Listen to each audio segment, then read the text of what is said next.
খুলনার সীমান্তবর্তী জেলাগুলোতে বেড়েছে এইডস আক্রান্ত রোগীর সংখ্যা। বিভাগের 10টি জেলায় এ পর্যন্ত শনাক্ত হয়েছে 137 জন রোগী। এইডস আক্রান্তের এই হার অন্যান্য জেলার তুলনায় অনেক বেশি। হসপিটালে যাই যখন যে জানতে পারে যে আমরা এইচআইভির রোগী, আমরা একটা আক্রান্ত, তখন ওরা অ্যাভয়েড করে চলে কেমন করে যে এই চিকিৎসা আমরা করি না, আমাকে ছুঁয়েও দেখে না। ও বাচ্চা এখন লেখাপড়া করে না, ছোট্ট করতো তো ছোট্ট বন্ধ দিছে, এই অসুখের কথা শুনে ছোট্ট স্কুলে যায় না। এ আক্ষেপ আর অভিমান একজন এইচআইভি এইডস আক্রান্ত রোগীর।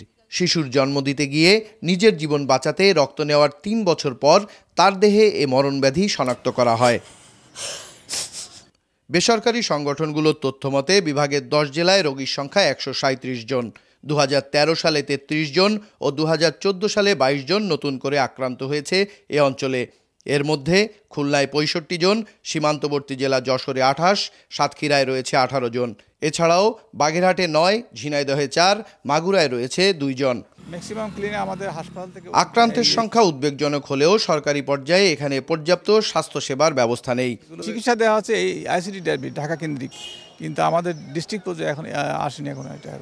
এই ডিসেম্বরের 31 তারিখে এই ফান্ড আমাদের শেষ হয়ে যাচ্ছে। আমরা চাচ্ছি সরকার যেন খুব দ্রুত এই প্রকল্পটা শুরু করে, তা না হলে এদের চিকিৎসা সেবা অনিশ্চিত হয়ে যাবে। এদিকে বিভাগে 5টি স্বীকৃত পতিতালয়ে কাজ করছে অন্তত 1200 জন।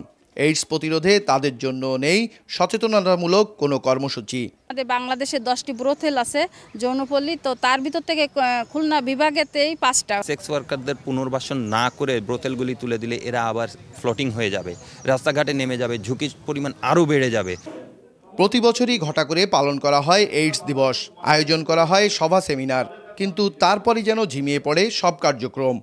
আবু হেনা মোস্তফা জামাল, মাছরাঙা সংবাদ, খুলনা।